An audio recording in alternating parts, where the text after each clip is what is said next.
Hello, fellow musicians. Over the past number of years, I've gotten a lot of questions about how do you get the kind of sound that you go for? And one of the heroes that has been on a lot of records that I have listened to is who I call the architect of the air section. This is a tribute to Jerry Haye.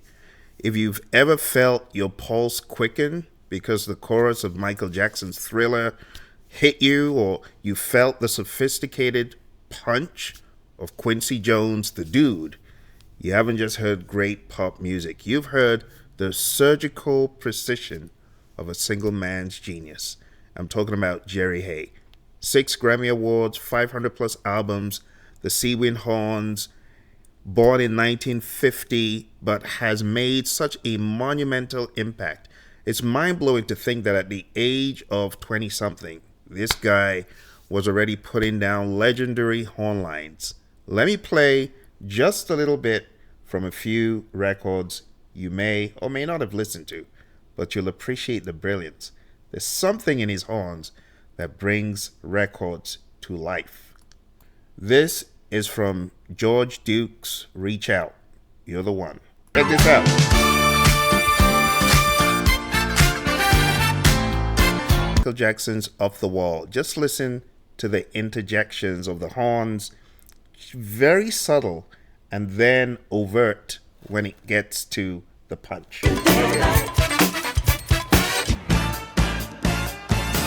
On and on. If you've got an ear for music, you're definitely hearing what I'm hearing. You're definitely hearing those little nuances that come in, and you might even hear them larger than life like I'm hearing them. I'm hearing them as an entire section in the song, unmistakable. And all of that is as a result of this awesome guy right here.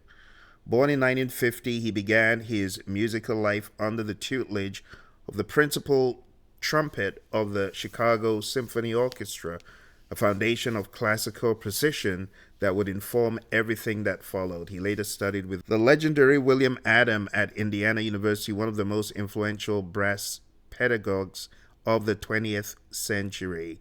His professional journey began in Hawaii, where he joined the jazz funk band, the ensemble that will lend its name to his storied horn section. The move to Los Angeles that followed was the hinge point of a career. Within a short time, he was in orbit around Quincy Jones, and everything changed permanently. You know, Quincy's a horn guy as well.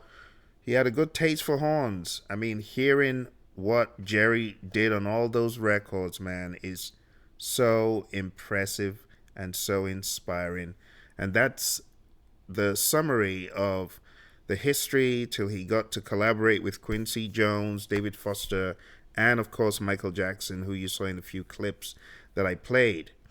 The man who gave horns a new DNA. In the world of session musicians, there are legends, and then there is the man who redefined the very DNA of the modern horn section. Jerry Haye didn't just play the trumpet, he engineered an era of sound built around what became known as the Seawind Horns bite, that crisp staccato, harmonically dense pop that became the gold standard for every studio from Los Angeles to Tokyo. This guy is a genius. If you listen to his work, and I'm going to drop some links below, just check out the horns. It is a life-changing experience, I'm telling you. And I've been listening to these horns for the past number of years and always wondered, who is this guy? Who are these people? Until I realized it was one guy's arrangements, and many luminaries in his horn section, but this is from the brain of the genius. Before Jerry Haye, horn sections often felt like an afterthought, a classic orchestral carryover draped over a rhythm track. But Jerry changed that permanently. He brought a mathematical brilliance to his arrangements and a lead trumpet tone that sat perfectly atop any mix without ever drowning the vocal. His voice was unique, often utilizing tight intervals and stacked harmonics that carved out the exact register a vocal needed the most. And the result, you could hear every note in every chord dense as a city skyline, yet feel the song breathe. His classical training under Gaia and Adam gave him something most studio players lacked: a rigorous understanding of how sound behaves physically and how intervals interact in a room and how ensemble tone is built from the bottom up. He brought the orchestra's discipline into the funk studio and it changed everything. He's a genius to be able to fuse two different genres with such precision. Attack, clarity, and soul is impressive. Attack, immediate and aggressive. The first millisecond of a Haye horn hit is unmistakable. It's so sharp. No throat clearing, no hesitation. The note arrives fully formed and in your chest. Clarity, every note in every chord is distinct, and soul, technical perfection that never lost the pocket. The math always had a heartbeat. You can count every subdivision and still want to dance.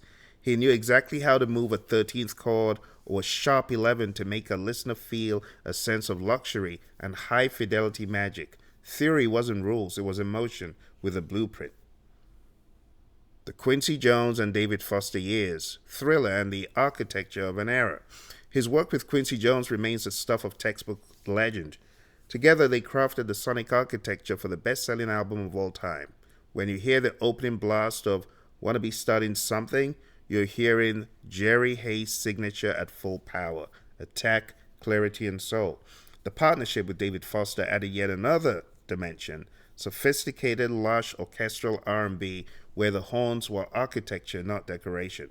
The relationship with Michael Jackson, brokered through Quincy Jones, lasted decades and spanned every era of the artist's commercial peak. When you hear those sharp staccato horn hits that define the MJ sound, you're hearing Jerry Haye's pen and Jerry Haye's lips. 1979 Off the Wall, 1982 Thriller, 1987 to 91 Bad and Dangerous. To list his credits is to read the track list of the 20th century greatest hits. His arrangements have graced every major genre: funk, R&B, jazz fusion, smooth pop, rock, on the records that define them: Earth, Wind and Fire, George Benson, Lionel Richie, Al Jarreau, the Johnson Brothers, Stump, Whitney Houston, knowing exactly when a horn needs to push and when it needs to yield. And like I said, I'm going to put some links below.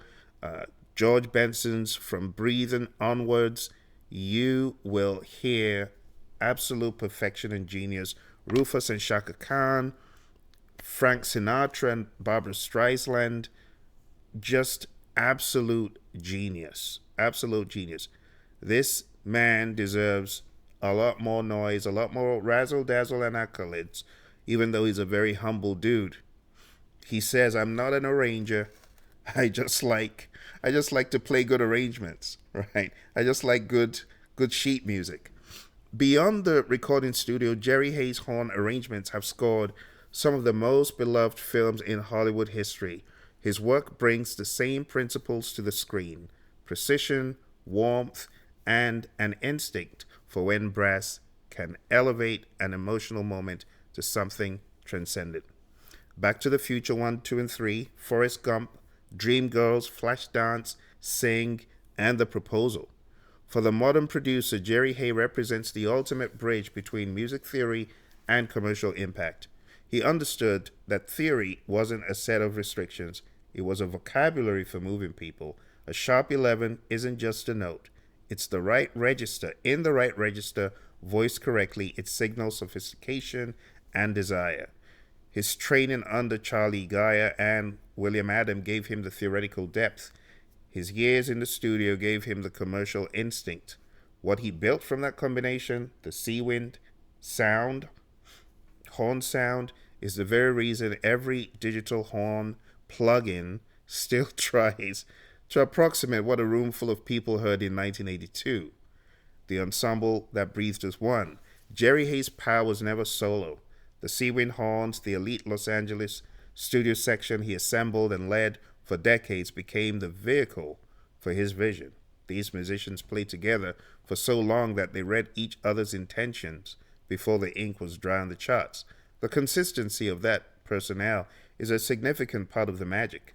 When a producer booked Jerry, they didn't book a trumpet player, they booked an entire organization, a living, rehearsed ensemble built to execute complex voicings under session pressure and still swing hard enough to make the track undeniable. The Seawind Horns is not a brand, it is a standard. The legacy of the creator, chasing the ghost of a 1982 session. Today, as music moves into the era of air-assisted production and bedroom studios, Jerry Haye's work stands as the ultimate reference point. When producers program the perfect horn hit, they're chasing a ghost. They're looking for Jerry, right? In a room with his section, everything locked in. The chart perfect, the air moving at exactly the right pressure and angle. He remains active as a producer and arranger. I'm going to put a link below to one of the recent interviews that he did and witness the brilliance of the man and the humility of the man and the humor of the man as well. And the truth is that he remains active and still bringing the same discipline and precision to new recordings that he brought to Off the Wall more than 4 decades ago. Now in his 70s, his craft has never stopped. The standard never moved. He told the world that excellence lives in the details. The length of a 16th note, the brightness of a timbre, the discipline of a tight ensemble that has played the same kind of music together for 40 years. 6 Grammys documented the recognition. The music does the actual talking, and it's been talking continuously and urgently to anyone willing to listen with fresh ears since 1979, from Back to the Future to Thriller to Forrest Gump. The air in those recordings is his. Jerry Haye wasn't just a horn player. I should say, he isn't just a horn player. He was the air that we breathed in the music. He is the air we breathe in the music we listen to. So every punchy stab, every layered chord, every moment where a horn section turned a good song into an unforgettable one, somewhere in the DNA of that sound, you will find Jerry Haye, Dixon, Illinois, to the best-selling album in history. The standard never moved. Shout out to Jerry. Jerry, if you ever watch this, you are celebrated. Your work is loved and admired and totally irreplaceable. You can't mistake Jerry's sound. When you hear it, you're like, yeah, what sound is that? That's got to be Jerry. Actually, what informed this video, I was listening to some of the early day Jackson 5 stuff, and I think it was Boogie Down to the Ground or so. I got really curious to know who is playing horns on this. And lo and behold, my suspicions were right. It was Jerry. It was Jerry working his magic. Shout out to the man. Let me know what you think of Jerry's awesome playing and the discography I'm going to put below. Thank you for joining me. Bye for now.